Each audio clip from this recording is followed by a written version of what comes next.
I know that Quentin's mind always runs the wildest when people are reading my emails. And this is why I fear, this is why I have such a real fear. That he's gonna kill me, that he's just gonna snap and murder me. Because he actually isn't good at all.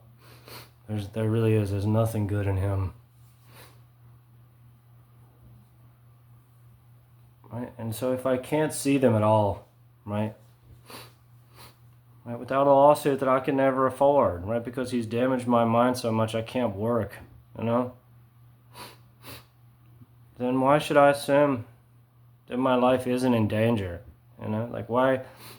It cuts both ways. It's like as a result of it, I have to talk about it, and therefore I have no choice but to fear for my safety constantly.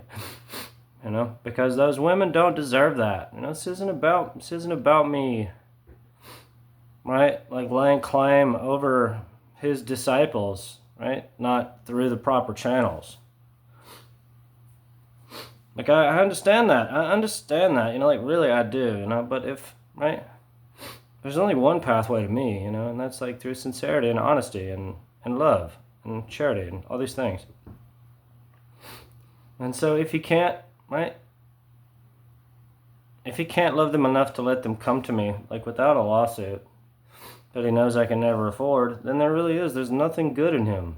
And he's not, right? Like that it's, now that I know, like there's no more hiding from it. There's no more,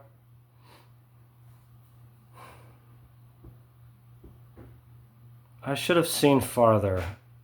I should have seen that it's a deeply troubling, traumatic sexual film, That's, like, that is why I wrote, but it's not what I saw, necessarily. But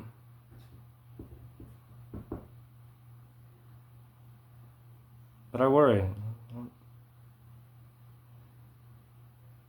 I don't want to suffer. I don't want to die. I feel that if there's no resolution, then I'm always suffering. And so it behooves me to continue, because there is no peace of mind until I see them. Right? Like they're not free, that's the point, right? If they're free to come to me. Right? And I regret it so much, seeing how far it's gone off the rails. I know that he trusted me in the way that he does. And I knew he was showing me he loved me. It seemed perverse, and I was afraid to address my shortcomings.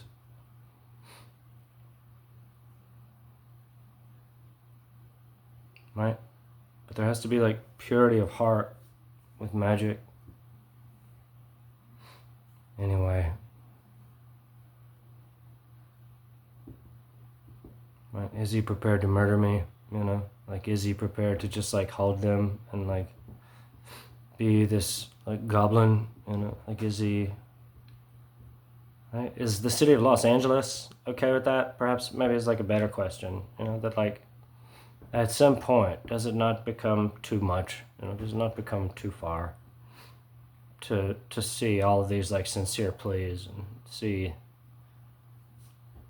that I have to talk about it until it's resolved, because this is about my mental health. It's about my life, right? That I want them to be happy with whomever makes them happy, right? That's the point. And so I'm in fear for their safety, because it feels fairly evident to me that he has been exacting a deep sadistic evil upon their psyches to prevent us from being together, and he's been doing it to all of us this entire time. And so,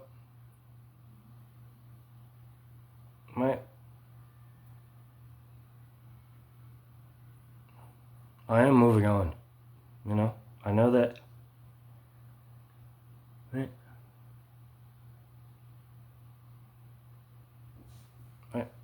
If they're not prepared to see me, then they're not free in the world. That's the point, right? There's nothing else there. Right? If they can't call me, right, through a video call,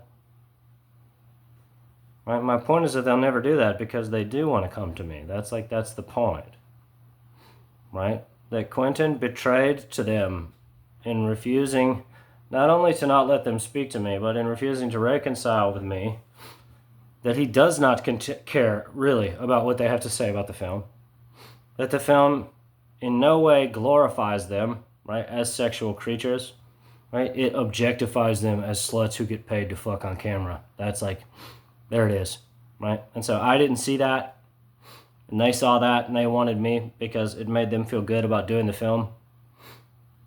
And so now, right, it is my contention that they've been trying to get to me ever since, and that's why he's been this awful to me this entire time. And now he has forced them to make the film, that he has forcibly impregnated them. I won't say otherwise until it's proven otherwise, right? And there are at least 2, possibly 3 or 4 rape babies growing inside of these women right now, right? In Quentin's deep, sadistic black magic designs over Hollywood and the world, right? That he wanted to just do this thing and force everyone around him into blind submission and then cast this spell over the world and feel good about it. Right? But then the women saw my material and saw a bright beam of light around it and said, he's the one that we do the scenes with, right?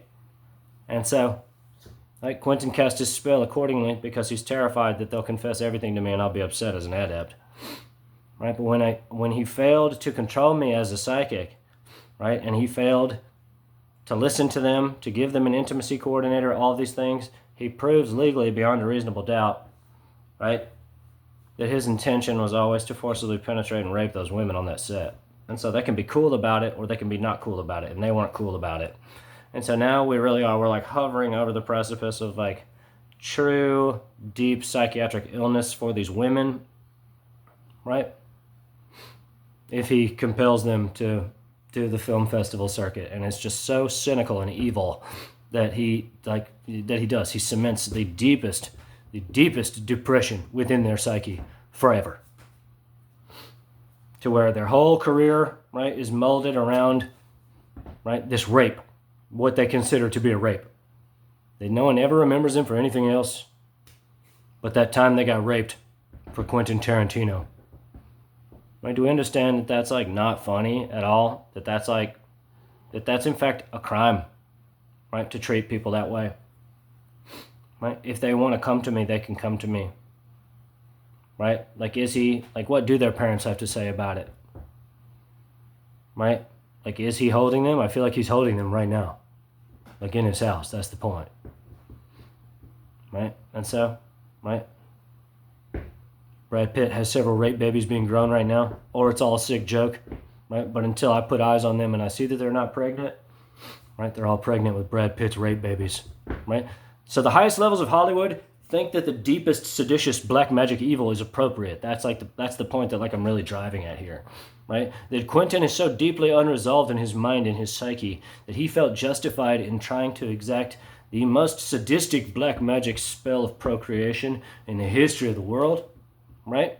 To where the disgusting, perverse ways that he conceives as a psychic, in fact, engender the procreation of human life because they get turned on by watching Mikey Madison and Sydney Sweeney get raped by Brad Pitt.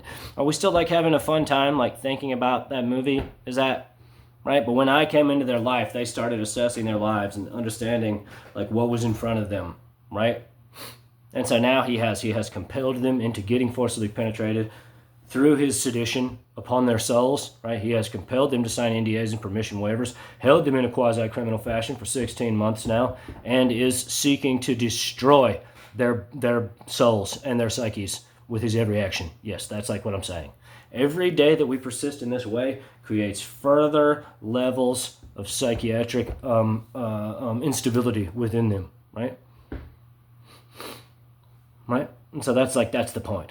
Right, that obviously this has been about Mikey, right? But now it's about both of them, and I guess really it's about all 4 of them, right? That now that they've done the thing, right?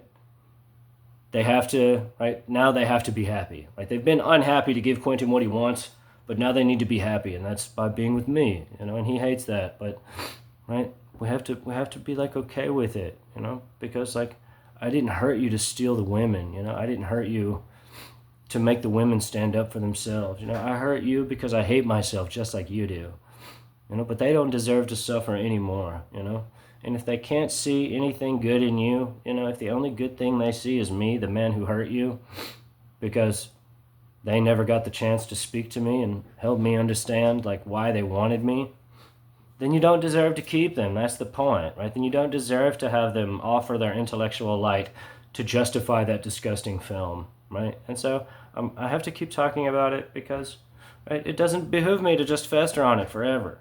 That's not healthy, right? And so right, I bury the industry in it 3 times a day, 4 times a day, as much as I want, until I can look them in the eye and they can tell me what the truth is. And the truth is obviously that they have to justify it, right? That they can't have healthy relationships with any other men forever, right? And so we're all stuck with each other. That's like the point. That it could have been gracious in relation to Quentin's black magic, in relation to his psychic control over my mind, and if I had understood, right, that it was guaranteed, right, that there are like women who like want to be with me and like hang out with me, like, in a meaningful way, then I would have done it, of course, But since he played his games, and I have my deep flaws, that I saw him offering a satanic pact for money. That's like what I saw. That's all I could see. I can't submit to those things because that betrays something within me. I did not see that this is how he loves the people he loves, and this is how he's inviting me to love him, right? I can't love someone in this insincere, subtle fashion, full of cunning and guile and deception. I can't do that, right? And so this is, right, that this is what they always loved, right? And that's like why they've always wanted to come to me, and why you have to be okay with it, because you taught them what you can teach them, right? And now, right? I don't want to go on and on, but like that's like how I see it, that they must have the right to, right, to no longer be associated with you. That has to be, right, like I chose my side. If you don't want to respect their minds, right, if you don't want to respect their sincere desires for psychological stability, right, then the Tower of Babel has to fall. Something to consider.